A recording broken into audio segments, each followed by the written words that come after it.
जरा कल्पना करा, तुमचं वय अवघं 2.5 वर्ष आहे. नुकतंच तुमच्या आईचं छत्र हरपलंय. बापरे, हे म्हणजे खूपच लहान वय आहे. हो ना. आणि त्यात भर म्हणून तुमचे वडील एका अत्यंत क्रूर आणि बलाढ्य अशा शत्रूला म्हणजे अफजल खानाला भेटायला निघालेत. तो प्रसंगच अंगावर काटा आणणारा आहे. नक्कीच. आणि जाण्यापूर्वी ते वडील आपल्या सरदारांना अत्यंत स्पष्ट शब्दांत सांगतात की जर मी या भेटीतून जिवंत परत आलो नाही तर या 2.5 वर्षांच्या मुलाला आपला उत्तराधिकारी आणि राजा माना. म्हणजे हे ऐकायला अगदी एखाद्या हॉलिवूड चित्रपटाच्या सुरुवातीसारखं वाटतं ना. अगदी तेच.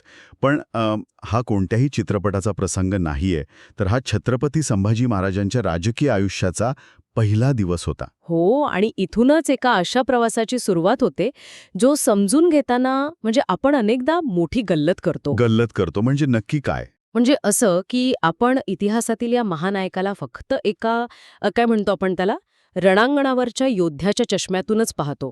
पण जेव्हा आपण समकालीन नोंदी खोलवर वाचतो तेव्हा एक पूर्णपणे वेगळंच चित्र समोर येतं. अच्छा, म्हणजे त्या नोंदींमध्ये काही वेगळे संदर्भ आहेत तर? हो तर. आणि या नोंदी म्हणजे केवळ आपल्याकडच्या बखरी नाहीत, तर जॉन फ्रान्सिस जेमेली कारेरी, अबे कॅरे यांसारख्या परदेशी प्रवाशांचे वृत्तांत आहेत.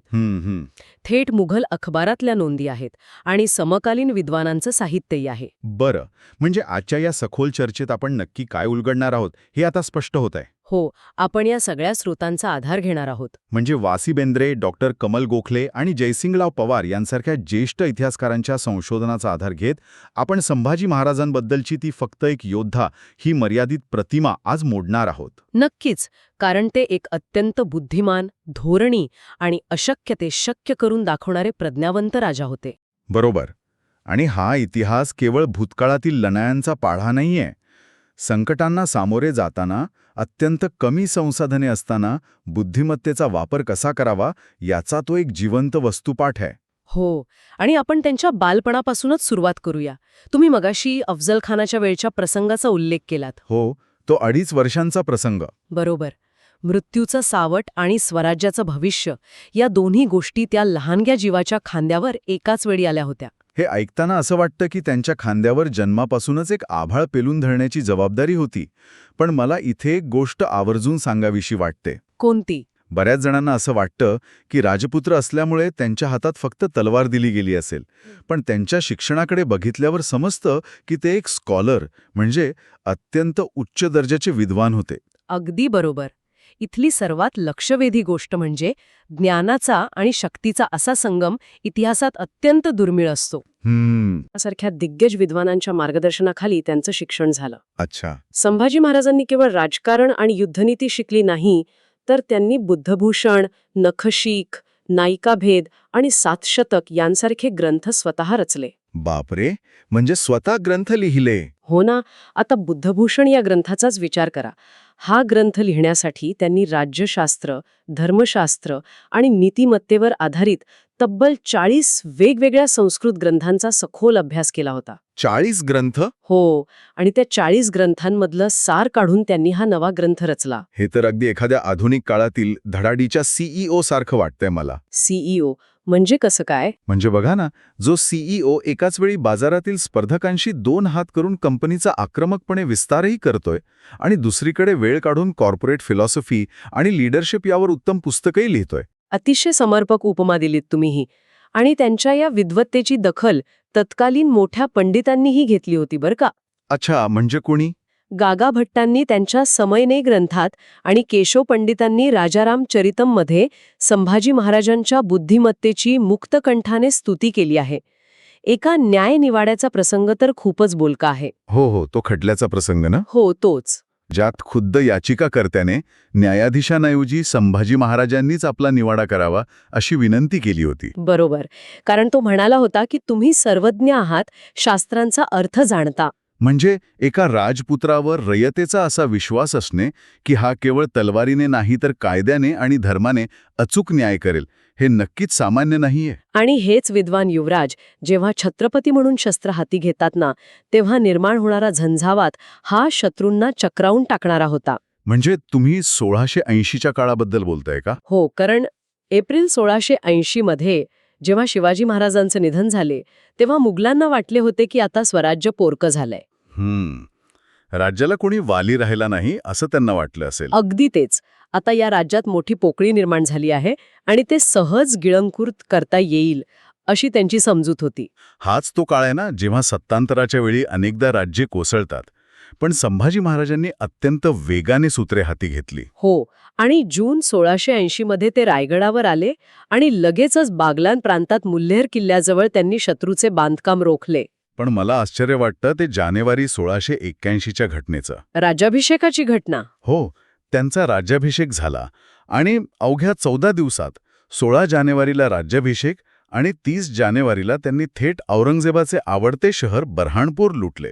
जर आपण याला एका मोठ्या चित्राशी जोडलं तर लक्षात येईल की हा केवळ एका शहरावरील हल्ला नव्हता. मग याचा दुसरा अर्थ काय होता? बऱ्हाणपूर हे मुघलांच्या अर्थव्यवस्थेचं एक अत्यंत महत्त्वाचं केंद्र होतं आणि औरंगजेबाच्या जिव्हाळ्याचा विषय होता. अच्छा. औरंगजेबाचा मुलगा शहजादा अकबर याने आपल्या एका पत्रात बऱ्हाणपूरचे वर्णन पृथ्वीवरचा स्वर्ग आणि विश्वसुंदरीच्या गालावरचा तीळ असं केलं होतं. बापरे, विश्वसुंदरीच्या गालावरचा तीळ.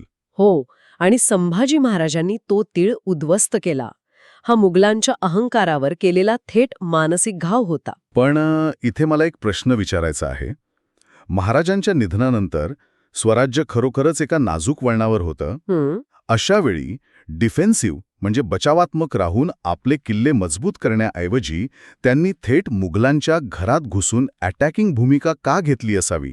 हे थोडं रिस्की नाही वाटत? ते रिस्की वाटतं, पण तीच त्यांची रणनीती होती. म्हणजे त्यांना नक्की काय साध्य करायचं होतं? त्यांना शिवाजी महाराजांची गनिमी काव्याची नीती अचूक समजली होती. बचाव करणे म्हणजेच आक्रमणाची वाट पाहणे हे त्यांना मान्य नव्हते. अच्छा, म्हणजे शत्रूला संधीच द्यायची नाही. अगदी बरोबर. जर तुम्ही शत्रूच्या प्रांतात घुसून त्याला तिथेच गुंतवून ठेवलत, त्याची रसद तोडलीत, तर स्वराज्यावर चालून येण्याची त्याची हिंमतच होणार नाही. क्या बात आहे. शत्रूला सावरण्याची संधीच न देण्याचं हे धोरण होतं. आणि त्यांच्या याच कणखरपणाची साक्ष स्वराज्याशी बेईमानी करणाऱ्या सर्जेराव जेधेंना त्यांनी पाठवलेल्या एका पत्रातून मिळते. त्या पत्रात काय लिहिलं होतं त्यांनी? त्यात त्यांनी अत्यंत स्पष्ट आणि कडक शब्दांत लिहिलं होतं, 2 दिवसांचे मुघल, तुमचा काय हिशोब? बापरे, 2 दिवसांचे मुघल या एका वाक्यातच त्यांचा अफाट आत्मविश्वास दिसून येतो. म्हणजे जमिनीवरील शत्रूंना त्यांनी असा धडा शिकवला. हो, जमिनीवर त्यांनी आपली पकड मजबूत केली. पण एखादं साम्राज्य फक्त जमिनीवरून सुरक्षित करून चालत नाही.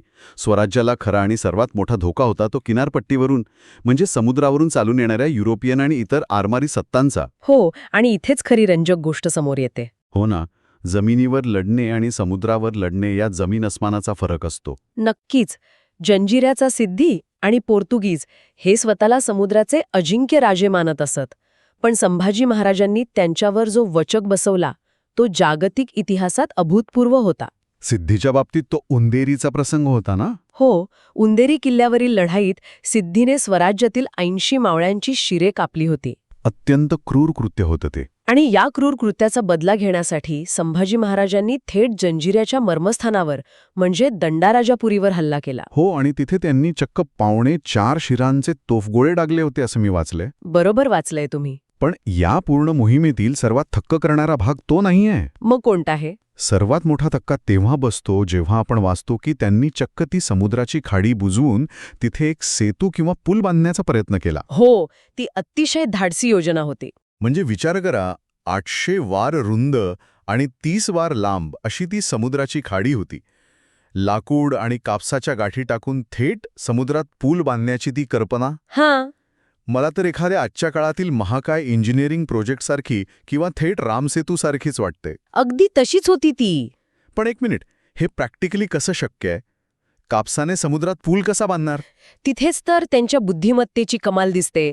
हे कसं काम करतं ते आपण समजून घेऊया. सांगा ना. कापसाच्या मोठ्या गाठी जेव्हा समुद्राच्या खाऱ्या पाण्यात टाकल्या जातात तेव्हा त्या प्रचंड पाणी शोषून घेतात. अच्छा. आणि पाणी शोषल्यामुळे त्या गाठी अत्यंत जड आणि घट्ट होतात आणि त्या समुद्राच्या तळाशी जाऊन बसतात.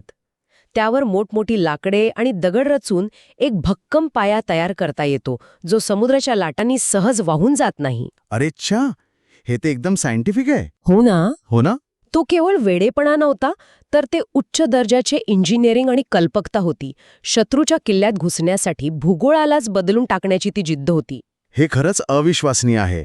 आणि पोर्तुगीजांच्या बाबतीतही त्यांनी अशीच दहशत निर्माण केली होती ना? हो, फोंडा किल्ल्यावर येसाजी कंक आणि कृष्णाजी कंक पोर्तुगीजांशी प्राणपणाने लढत होते. आणि त्यावेळी संभाजी महाराज स्वतः 15,000ची फौज घेऊन ऐनवेळी मदतीला धावून गेले होते. हो, तो अंजदीव बेटावरून सुरू झालेला वाद होता ना? होय, अंजदीव बेटावरूनच तो वाद सुरू झाला होता. युरोपियन आरमारी सत्तांना त्यांच्याच प्रांतात जाऊन धूळ चारण्याची ती मोहीम होती.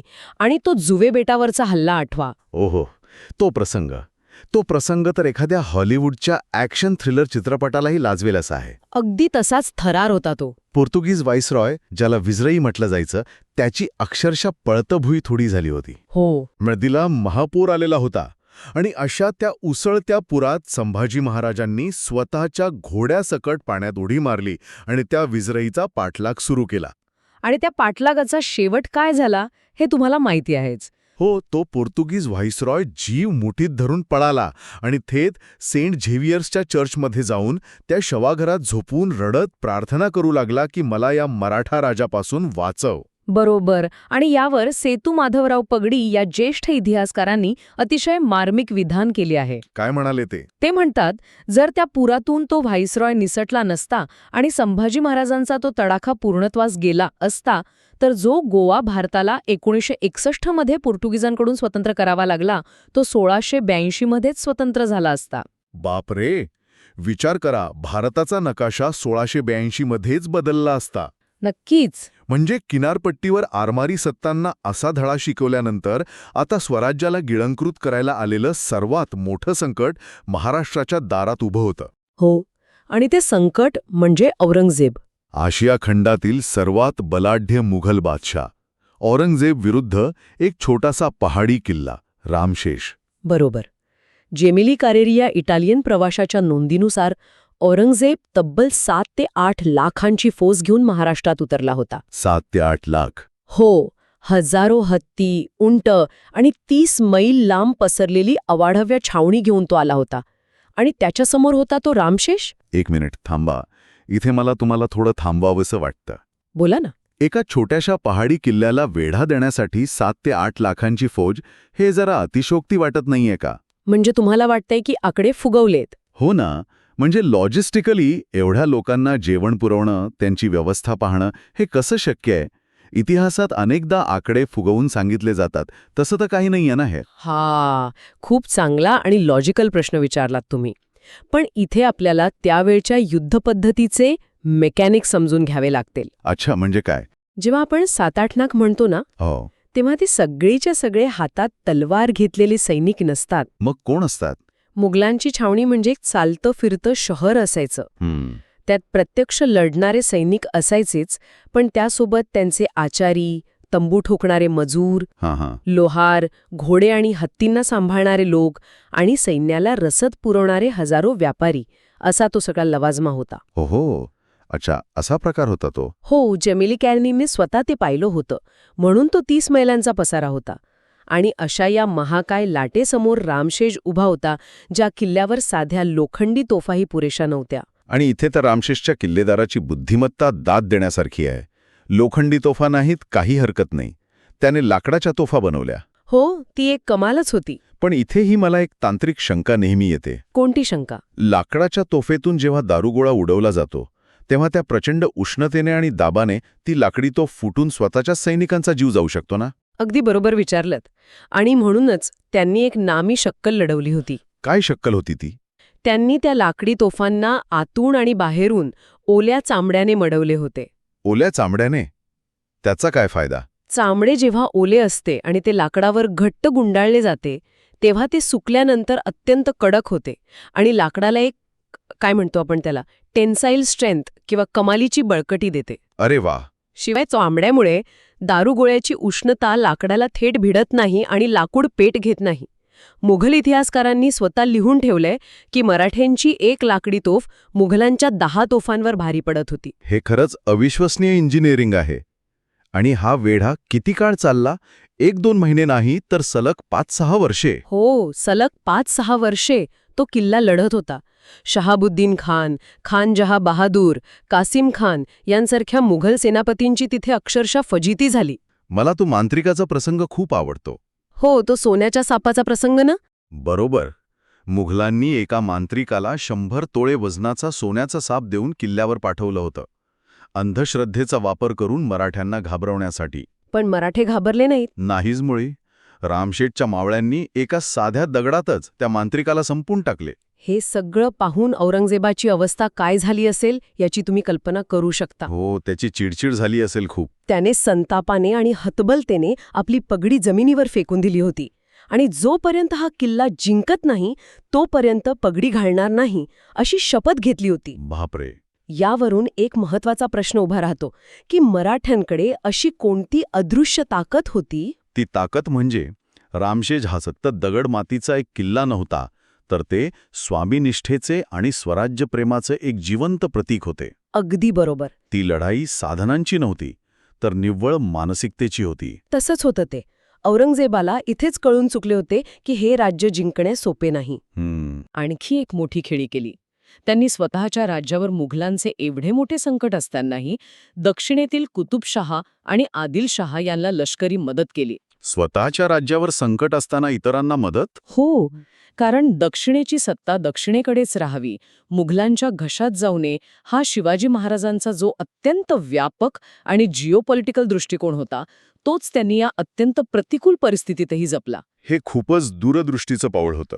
पण नियतीच्या मनात काहीतरी वेगळंच होतं. हो, संगमेश्वरची ती घटना. होय, संगमेश्वर येथे झालेली ती दुर्दैवी कैद आणि त्यानंतर बहादूर गडावरील तो अत्यंत अमानुष प्रसंग. अतिशय क्रूरपणे हाल केले जात असतानाही त्यांचा आणि त्यांचे मित्र कवी कलश यांचा थाट बाणात तसूभरही कमी झाला नाही. मृत्यूच्या दारात उभा असतानाही कवी कलश यांनी जी कविता रचली ती आजच्या काळातही अंगावर काटा आणते. कोणती कविता होती ती? यावन रावण की सभा शंभू बध्यो बजरंग, म्हणजे या औरंगजेब रूपी रावणाच्या सभेत तुला हनुमानासारखं बांधून आणले. अरे वा. पण हे राजा, तुझं तेज एवढं प्रखर आहे की तुला पाहिल्यावर औरंगजेबाला स्वतःच्या सिंहासनावरून खाली उतरावं लागलं. मग या सगळ्याचा अर्थ काय घ्यायचा? संभाजी महाराजांच्या बळीवानाने स्वराज्य संपले का? तर नाही, ते एका नव्या द्वेषाने पेटून उठले. अगदी बरोबर. एक असा वणवा जो संपूर्ण मुघल साम्राज्याला भस्मसात करूनच थांबला. स्वतः खाफी खान या मुघल इतिहासकारानेही त्यांच्या या अभूतपूर्व धैर्याचे वर्णन करून ठेवले आहे. आणि सर्वात महत्वाचा पुरावा मिळतो तो थेट औरंगजेबाच्या मृत्यूपत्रातून. त्याच्या मृत्यूपत्रात काय लिहिले? आयुष्याच्या शेवटी औरंगजेबाने लिहून ठेवले आहे की एका क्षणाच्या बेसावधपणामुळे शिवाजी महाराज आग्र्याहून निसटले आणि त्याचे भयंकर परिणाम त्याला आयुष्यभर भोगावे लागले. अच्छा, म्हणजे त्याला ती चूक भोवली. हो, म्हणूनच तो संभाजी महाराजांच्या बाबतीत कोणतीही चूक करू इच्छित नव्हता. संभाजी महाराजांनी महाराष्ट्र धर्म स्वतःच्या प्राणांची आहुती देऊन जिवंत ठेवला. आणि हे सगळं करत असताना त्यांनी राज्याचं प्रशासनही तितक्याच उत्तम रीतीने चालवलं होतं, हे विसरून चालणार नाही. होय, मृत्यूला हसत हसत सामोरे जाणाऱ्या राजाने प्रशासनाचा गाडाही तितक्याच कौशल्याने हाकला होता. याचे काही दाखले मिळतात का नोंदींमध्ये? हो ना. त्यांनी रयतेची घेतलेली काळजी, सैनिकांचे न थकवलेले पगार, नवलगुंसारख्या ठिकाणी देवळांचा केलेला जीर्णोद्धार आणि विशेष म्हणजे त्यांनी अंगभाडेसारखे कर माफ केले होते. एक मिनिट, हा अंगभाडे कर नक्की काय प्रकार होता? अंगभाडे हा त्या काळात व्यापाऱ्यांवर लादला जाणारा एक प्रकारचा जाचक कर होता. मालाच्या वाहतुकीवर आणि व्यापाऱ्यांच्या प्रवासावर तो लावला जायचा. म्हणजे हा कर रद्द केल्याने व्यापाराला फायदा झाला असेल? नक्कीच. संभाजी महाराजांनी हा कर माफ केला, ज्यामुळे स्वराज्यात व्यापार वाढला आणि अर्थव्यवस्थेला मोठी चालना मिळाली. हे एका आदर्श आणि दूरदृष्टी असलेल्या राजाचंच लक्षण होते. या संपूर्ण चर्चेतून हे अगदी लख्खपणे स्पष्ट होते की छत्रपती संभाजी महाराज हे केवळ शौर्याचे आणि बलिदानाचे प्रतीक नव्हते, तर ते अफाट बुद्धिमत्ता, उत्तम प्रशासन, अचूक रणनीती आणि अभूतपूर्व धैर्याचे एक चालते बोलते विद्यापीठ होते. खरंय तुमचं. ऐकणाऱ्या प्रत्येकासाठी हा केवळ भूतकाळ नाहीये, संकटांच्या छातडावर पाय रोवून कसे उभे राहावे याची ती एक चिरंतन ऊर्जा आहे. हे अगदी खरंय. पण या सगळ्या ऐतिहासिक घटनांकडे बघताना मानवी शौर्यासोबतच एका अत्यंत गूढ गोष्टीचाही विचार करणं मला गरजेचं वाटतं. गूढ गोष्ट कोणती? म्हणजे ती चर्चा आपण आता करूयाच. हो, ही चर्चा संपवण्यापूर्वी त्या नोंदींमधला एक विचार माझ्या डोक्यातून जात नाहीये. सांगा ना. आपण नेहमी सैन्याच्या ताकदीबद्दल आणि रणनीतीबद्दल बोलतो, पण निसर्गाचा किंवा नशिबाचा ह्या इतिहासावर किती मोठा प्रभाव पडला याचा जरा विचार करा. म्हणजे तुम्हाला जंजिऱ्याच्या किंवा पोर्तुगीजांचा प्रसंगाची आठवण येते का? अगदी तेच. जेव्हा संभाजी महाराज जंजिऱ्याच्या खाडीवर तो समुद्रातला सेतू बांधत होते, तो पूल जवळपास पूर्ण होत आला होता. हो, अगदी थोडंच काम बाकी होतं. पण ऐनवेळी हसन अली खान मुघलांची भलीमोठी कुमक घेऊन कोकणात आला आणि महाराजांना ती मोहीम अर्ध्यावर सोडून जावी लागली. बरोबर. जर हसन अली खान आला नसता आणि तो पूल पूर्ण झाला असता. तर इतिहास नक्कीच वेगळा असता. आणि दुसरं म्हणजे जुवे बेटावरून तो पोर्तुगीज व्हाईसरॉय पळत असताना जर त्या नदीला महापूर नसता, तर संभाजी महाराजांच्या घोड्याने त्याला नक्कीच गाठलं असतं आणि तो विजराई तिथेच मारला गेला असता. हो, पुरामुळे त्याला निसटायला थोडा वेळ मिळाला. मग विचार करा, जर या दोन नैसर्गिक किंवा अनपेक्षित गोष्टी घडल्या नसत्या, तर आज भारताचा नकाशा आणि भारताचा इतिहास किती वेगळा असता. खूपच वेगळा असता. केवळ निसर्गाच्या एका खेळीनं इतिहासाला कलाटणी दिली, पण ती खेळी ही संभाजी महाराजांच्या कल्पकतेला आणि त्यांच्या अफाट धैर्याला कधीच रोखू शकली नाही. हे 100% खरंय. यावर नक्की विचार करा. याच एका वेगळ्या विचारासोबत आजची ही सखोल चर्चा आपण इथेच थांबूया. या ऐतिहासिक सत्यांचा अधिक अभ्यास करण्यासाठी तुम्ही नक्कीच वेळ काढाल अशी आशा आहे. ऐकत रहा, शोधत रहा.